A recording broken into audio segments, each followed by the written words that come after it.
बोलो शंकर भगवान की जय।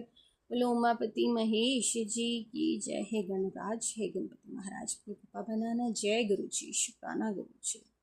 चंचला के प्रयत्न से पार्वती जी की आज्ञा पाकर तुम्बुर का विधेय पूर्वक शिव पुराण की कथा सुनाकर बिंदुग का पिशाचियों में उद्धार करना तथा उन दोनों दंपत्ति का शिव धाम में सुखी होना। सूत जी बोले, सोनक, एक दिन परमानंद में निमंगन हुई। चंचला का उमा देवी के पास जाकर प्रणाम किया और दोनों हाथ जोड़कर वह उनकी स्तुति करने लगी। चंचला बोली, गिरिराज नंदिनी सकंद माता उमे, मनुष्यों ने सदा आपका सेवन किया है। समस्त सुखों को देने वाली शंभु प्रिय आप ब्रह्म स्वरूपिणी हैं। विष्णु और ब्रह्मा आदि देवताओं द्वारा सेव्य हैं। आप हो सगुणा और निर्गुणा हैं तथा आप ही सूक्ष्म सच्चिदानंद स्वरूपिणी आद्य प्रकृति हैं। कि हे माँ शक्ति, हे गौरी, हे माँ उमा जी की स्तुति करते हुए कहने लगी कि ये जो संसार है ये सारा के सारा आप में समाया हुआ है और ब्रह्मा विष्णु महेश सब आपकी स्तुति कर रहे हैं। हे देवी, अपनी कृपा बरसाएं। आप ही संसार की सृष्टि, पालन और संहार करने वाली हैं। तीनों गुणों का आश्रय भी आप ही हैं। ब्रह्मा विष्णु और महेश इन तीनों देवताओं का आवास स्थान तथा उनकी उत्तम प्रतिष्ठा करने वाली प्राशक्ति आप ही हैं। सूत जी कहते हैं, सोनक जिसे सदगति प्राप्त हो चुकी थी वह चंचला इस प्रकार महेश्वर पत्नी उमा की स्तुति करके सिर झुकाए चुप हो गई। उसके नेत्रों में प्रेम से आंसू उमड़ आए थे। तब करुणा से भरी हुई शंकर प्रिय भक्तवत्सला पार्वती देवी ने चंचला को संबोधित करके बड़े प्रेम से इस प्रकार कहा कि पार्वती जी बोली, सखी चंचले सुंदरी, मैं तुम्हारी की हुई इस स्तुति से बहुत प्रसन्न हूँ। बोलो, क्या वर मांगती हो। जैसे कि चंचला ने अपने नेत्र आंसुओं से भर के माँ दुर्गा की स्तुति करने लगी और अपने आँखों से आंसू टपकते टपकते माँ की स्तुति करते करते सुबकते हुए चुप हो गई। तो उसकी इस भक्ति भाव स्तुति से माँ प्रसन्न हो गई और कहने लगी कि मांगो, क्या वर मांगती हो।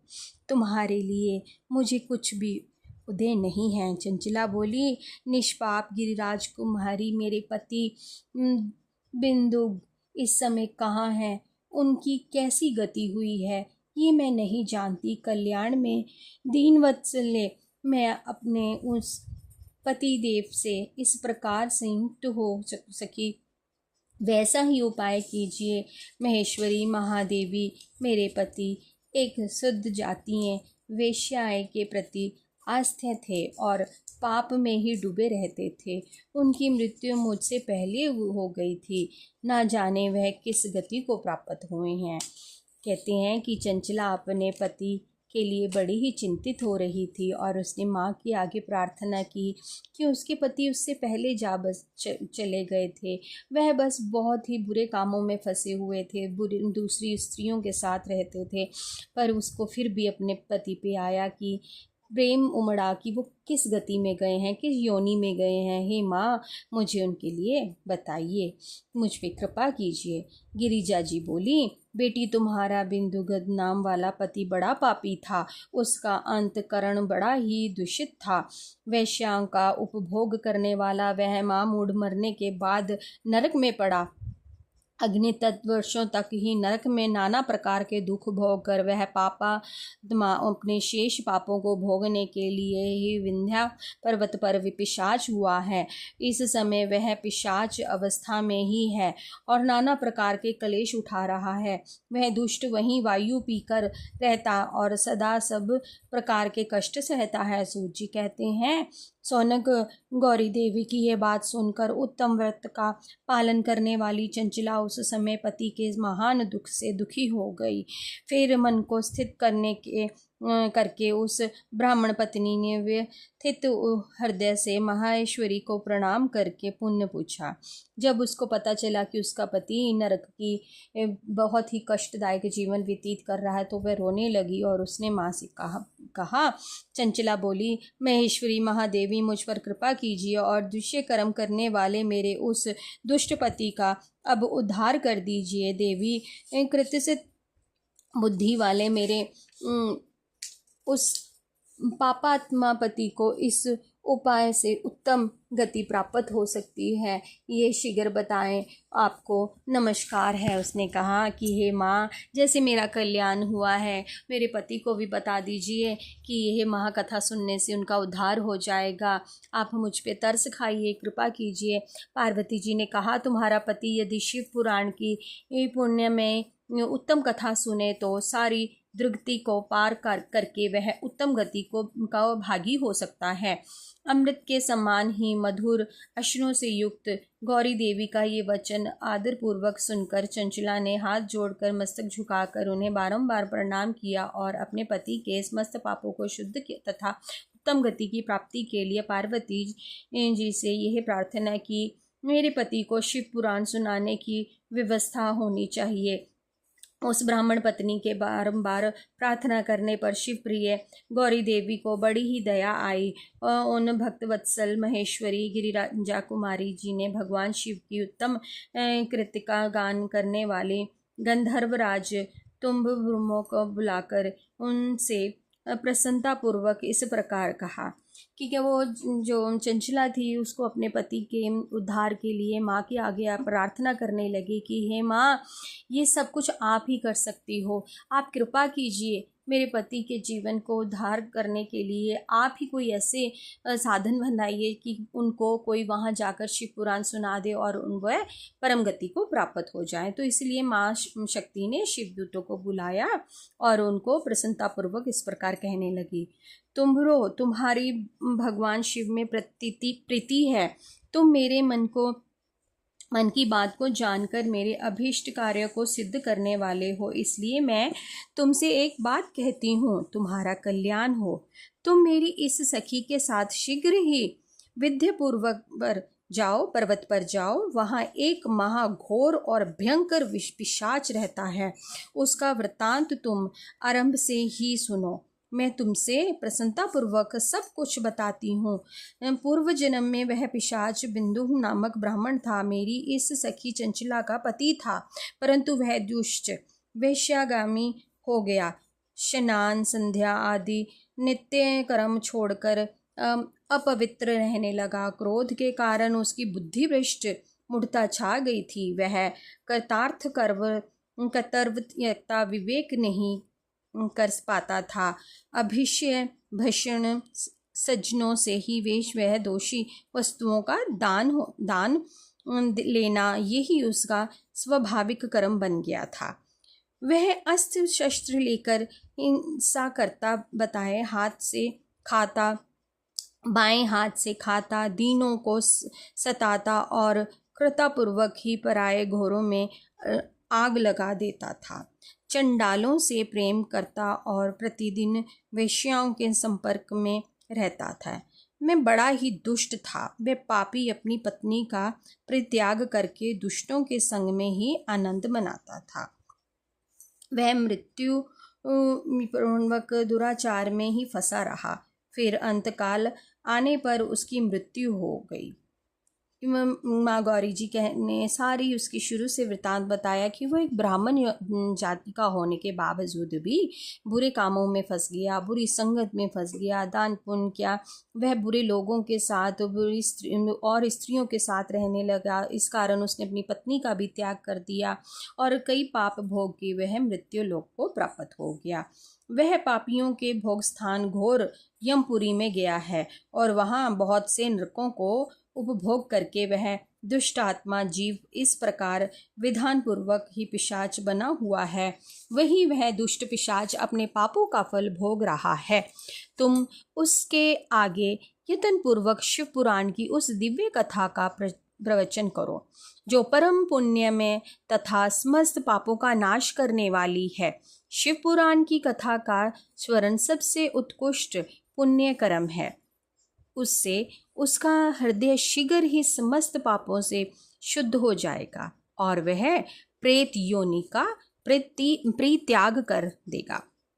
कि उसके यह कथा सुनने से वो प्रेत योनि से मुक्त हो जाएगा। उस दृगति से मुक्त होने पर बिंदु नामक ही पिशाच को मेरी आज्ञा से विमान पर बिठाकर तुम भगवान शिव के समीप ले जाओ। कहते हैं कि जब उसकी वो मुक्ति हो जाएगी तो उसे शिवपुरी में ले आना। सूत जी कहते हैं कि सौनक महेश्वर जी उमा देवी जी के इस प्रकार के आदेश लेकर ही गंधर्वराज तुम्बुर मन ही मन बड़े ही प्रसन्न हुए। उन्होंने अपने भाग्य की सराहना की।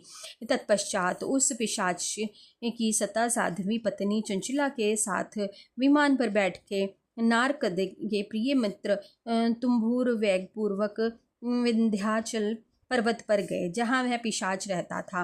वहाँ उन्होंने उस पिशाच को देखा। उसका शरीर विशाल था, ठोड़ी बहुत बड़ी थी। वह कभी हंसता, कभी रोता और कभी उछलता था। उसकी कार्तिक आकृति बहुत बड़ी विकराल थी। भगवान शिव की उत्तम कृतिका का गान करने वाले महाबली तुम्बुर ने उस अत्यंत ही भयंकर पिशाच को पाशों द्वार बांध लिया। तदनंतर तुम्बुर ने शिव पुराण की कथा वाचने का निश्चय करके महोत्सव युक्त स्थान और मंडप आदि की रचना की। इतने में ही संपूर्ण लोकों में बड़े ही वेग से यह प्रचार हो गया कि देवी पार्वती की आज्ञा से एक पिशाच का उद्धार करने के उद्देश्य में शिव पुराण की उत्तम कथा सुनाने के लिए तुम्बुर विधिपूर्व पर्वत पर गए हैं। फिर तो उस कथा को सुनने के लोभ से बहुत से देवश्री भी शीघ्र ही वहां जा पहुँचे। आदरपूर्वक शिव पुराण जब कहते हैं कि सबको पता चल गया कि शिव पुराण सुनने से एक पिशाच का उद्धार हो रहा है, तो शिवपुरी से और इधर उधर से जितने देवी देवता हैं वो सब वो कथा सुनने के लिए बहुत ही उतावले होकर वहाँ उस पर्वत पर जाने लगे। आदरपूर्वक शिव पुराण सुनने के लिए आए हुए लोगों का उस पर्वत पर बड़ा ही अद्भुत और कल्याणकारी समाज जुट गया। फिर तुम्बुर ने उस पिशाच को पाशों से बांधकर आसन पर बिठाया और हाथ में वीणा लेकर गौरी पति की कथा का गान आरंभ किया। पहली अर्थात विधेश्वर संहिता से लेकर 7वीं वायु संहिता तक आत्मा सहित ही शिव पुराण की कथा का उन्होंने स्पष्ट वर्णन किया। शुरू से लेकर अंत तक सारा शिव पुराण का वृतांत उन्होंने बड़े ही आदरपूर्वक से किया। उसको स्वर्ण करने के सभी ही श्रोता स्वर्ण कृतार्थ हो गए। सबने बहुत ही आनंद लिया उस कथा का। उस परम ही पुण्यमय शिव पुराण को सुनकर उस पिशाच ने अपने सारे पापों को धोकर उस पिशाचिक शरीर को त्याग दिया। फिर तो शीघ्र ही उसका रूप दिव्य हो गया। अंग क्रांति गौर वर्ण की हो गई। शरीर पर श्वेत वस्त्र तथा सब प्रकार के पुरुषोचित आभूषणों के अंगों में उद्भासित शोभा करके ने लगे। वह त्रिनेत्रधारी चंद्रशेखर रूप हो गया। इस प्रकार दिव्य देहधारी होकर श्रीमान बिंदुगर अपनी प्राण वल्लभा चंचला के साथ स्वयं भी पार्वती वल्लभ भगवान शिव का गुणगान करने लगा। उसकी स्त्री को इस प्रकार दिव्य रूप से सुशोभित देख वह सभी देवश्री बड़े ही विस्मित हुए। उनका चित्त परमात्मा में परिपूर्ण हो गया। भगवान महेश्वर का वह अद्भुत चरित्र सुनकर वह सभी श्रोता परम कृतार्थ हो प्रेम पूर्वक ही श्री शिव का यशोगान करते हुए अपने अपने धाम को चले गए।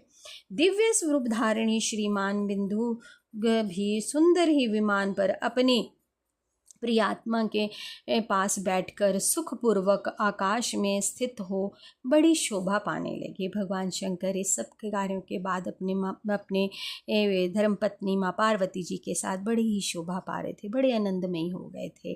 तदनंतरी महेश्वर के ही सुंदर दिव्य एवं मनोहर गुणों का गान करता हुआ वह अपनी प्रियतमा तथा ही तंबूर के साथ शीघ्र ही शिव धाम में जा पहुंचा।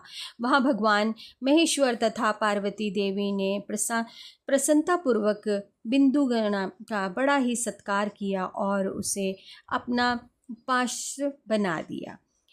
उसकी पत्नी चंचला पार्वती जी की सखी हो गई। उस घनीभूत ज्योति स्वरूप परमानंद में ही सनातन धर्म के अविचल निवास पाकर वह दोनों दंपति परम सुखी हो गए। बोलो शंकर भगवान की जय। अपने गुरुदेव महाराज की। हे गुरु महाराज शुक्राना, अनंतम अनंतम शुक्राना आपका। जय गुरु जी।